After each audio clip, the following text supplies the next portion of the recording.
Hello all, myself Nikita Jain. We are going to study taxation, a subject of BMS for Sem 6. What are we going to study today? We are going to study first part, that is what is supply.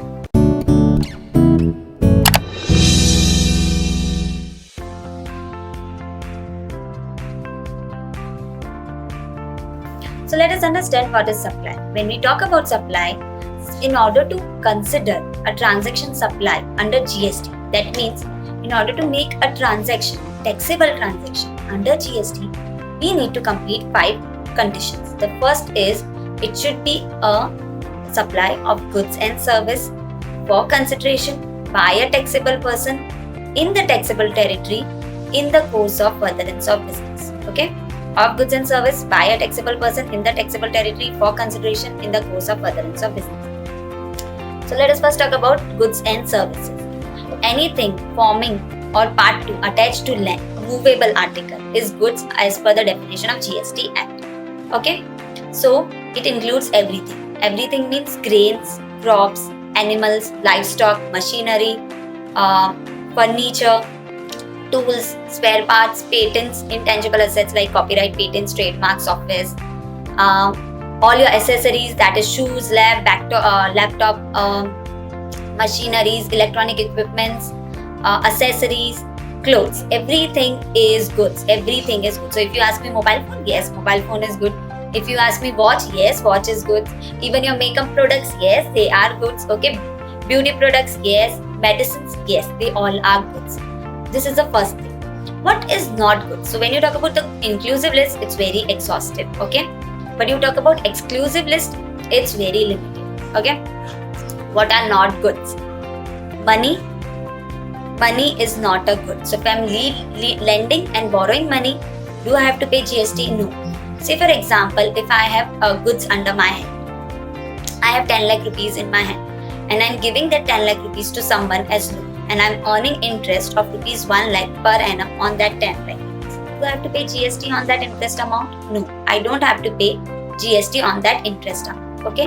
Apart from that, there are 2 other products which are not been included under GST. What are they?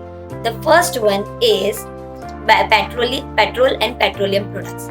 So oil, kerosene, petrol, diesel, and aviation turbine fuel. That is ATF. They are all not GST products. So do we have to pay GST when we are going to transact in those goods? No. We pay other taxes for that. And the second product is alcohol for human consumption. So if I talk about alcohol for human consumption, do we pay GST? No. We have other taxes for that. Okay. So 3 are being excluded. That is money. Okay, they are non-GST goods. Money, petrol and petroleum products. And the third one is alcohol for human consumption. Apart from that, there are 2 goods which are exempted. There are many other goods which are being exempted under GST Act, but there are 2 goods which we are going to talk about. Okay, the first one is actionable claims and the other is securities. When I talk about actionable claims, what does I mean? The property deed, the legal documents which you have. Okay, not only the property deed but all other legal documents. So for example, I'm starting my own company. I have a legal document that the company belongs to me. They are actionable claims. Say for example, I have a property. I have a legal document, the stamp duty and the registration certificate which I have, registration receipt and the stamp duty receipt which I have with me. What are they? They are actionable claims. So I'm giving them on mortgage and taking a loan. Do I have to pay GST on that? No. Okay, securities. Now the second one is securities. Securities means what? Bonds, debentures, shares. Do I have to pay GST on that? No, I don't have to pay if I'm lending and borrowing or basically purchasing and selling bonds, debentures, shares, derivatives, commodities. All these are being excluded. Okay, so we are done with goods. We have to complete one more topic in goods. There are 5 types of goods under GST. The first one is non-GST goods. The second one is exempted. The third one is nil rated. The fourth one is 0 rated. And the fifth one is exported. Okay. So when I talk about non-GST goods, what are they? We have money, alcohol for human consumption, and petroleum products. Okay. When we talk about 0 rated or basically exempted goods, we have money and securities and other essentials like food grains and all. Then third thing which we talk about is nil rated and 0 rated. Nil rated means those goods, okay, which have a dash, which cannot be come into the ambit of what you say GST taxation rate. Why? Because they are essential, basic commodities. That is food grains. Okay, then we have zero rated goods. Zero rated, where the GST rate currently is zero, they can increase depending. Say, for example, some of the basic commodities which we are using, basic stationaries and all. Okay, then the fourth we have is exported. All those goods which are exported, do we have to pay GST on that? Majorly, no. For some of them, we have to pay. Yes. So these are the 5 categories.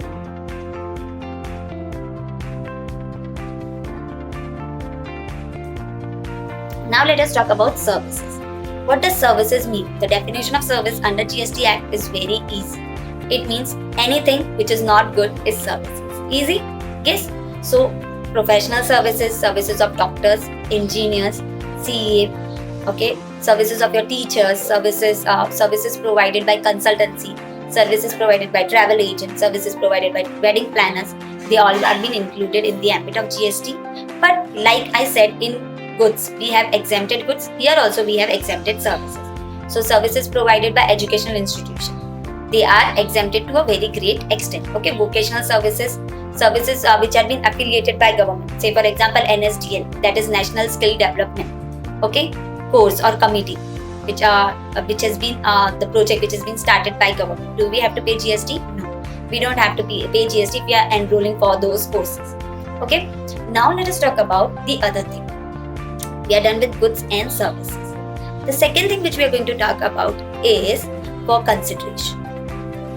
Anything which we pay in order to receive that good or that service, or in order to complete a transaction.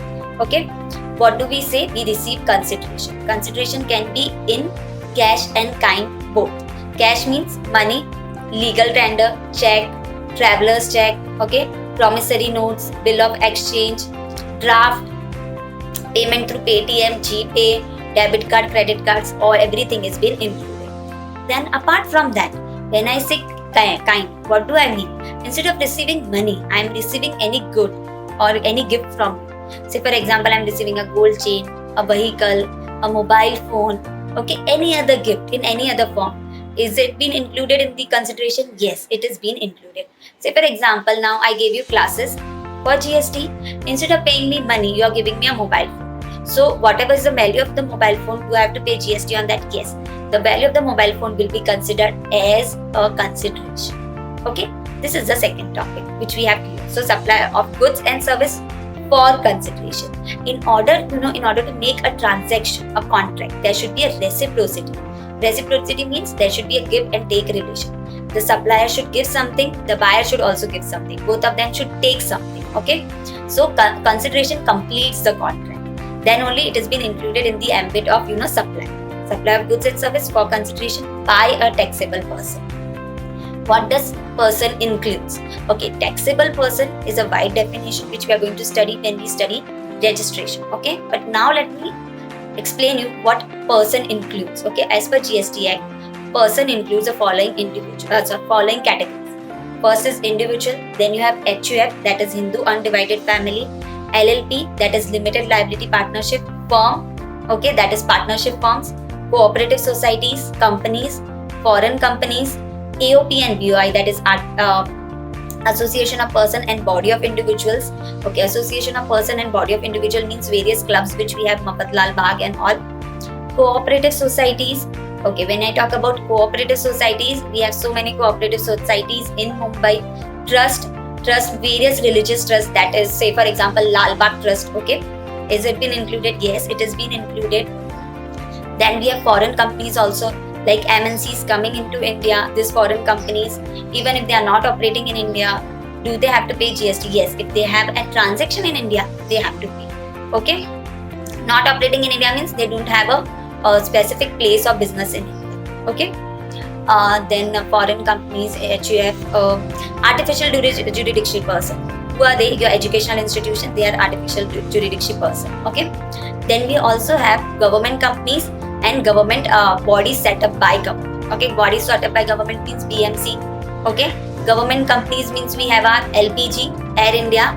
Sadly, government is selling all of them, so no comments on it. Okay, so this is the third topic which we study. Now the fourth is in the taxable territory, which we have already studied. Taxable territory means what? A taxable territory means in India, Okay, it includes whole of India, including Jammu and Kashmir, above the sea and below. Okay, all the territorial waters and up to 200 nautical miles of the territorial limits of India. Okay, in the course of furtherance of business, this is very much important all of you all to understand.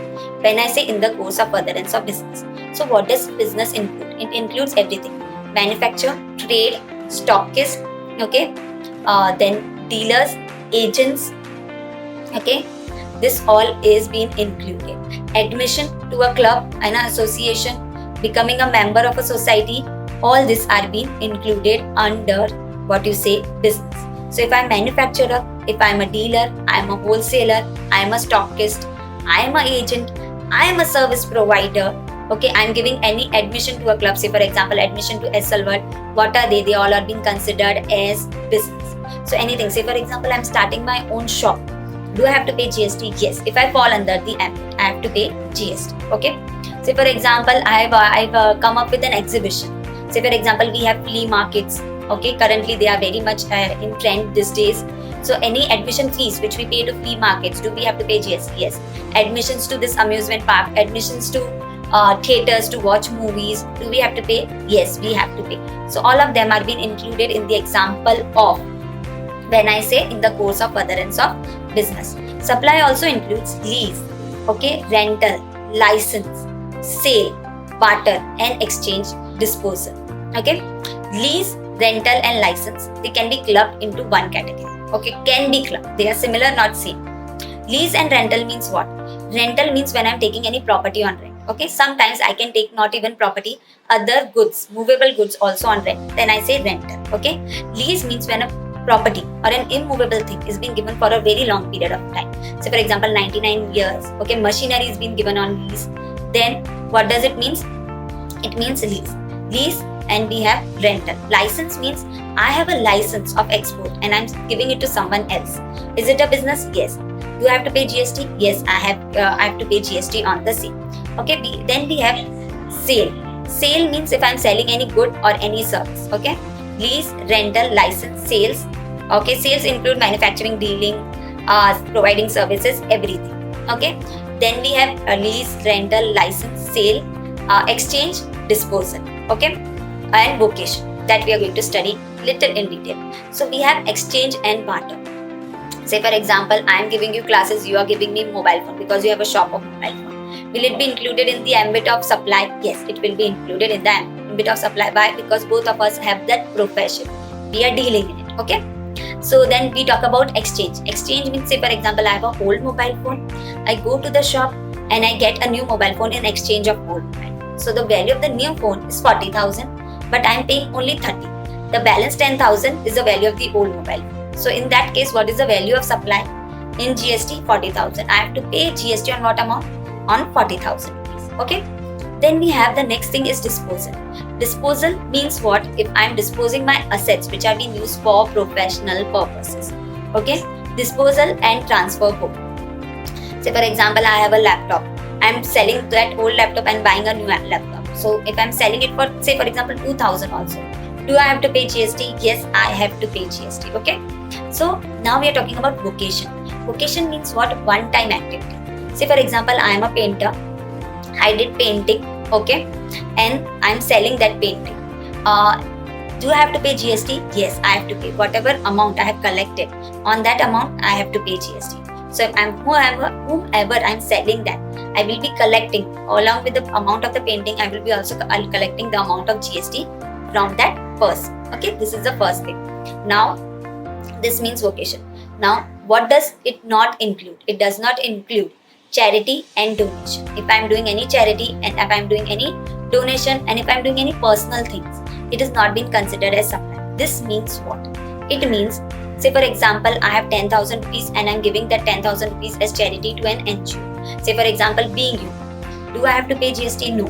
But say for example, I have my own shop of cloth and I'm giving that cloth to, say for example, to some unprivileged students. Okay.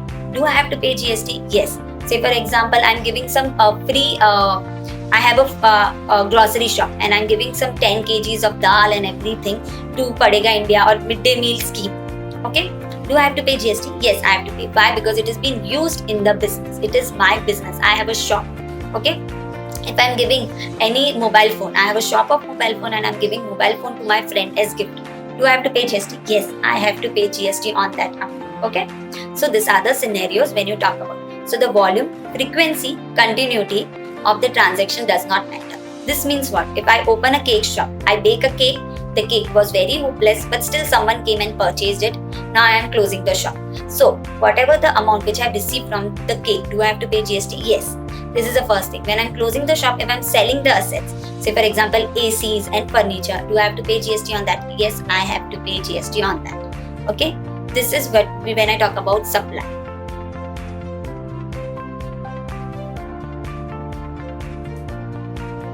So what did we study today? We study supply. Now there's also one more thing. Say for example, if I talk about personal things, your mother is giving you pocket money. Do you have to pay GST on that? No. You purchase some shirts from the showroom and then you're giving it to unprivileged kids. Do you have to pay GST on that? No, you don't have to pay. Okay? Thank you very much. We are done for the day. What did we study? We study the concept of supply.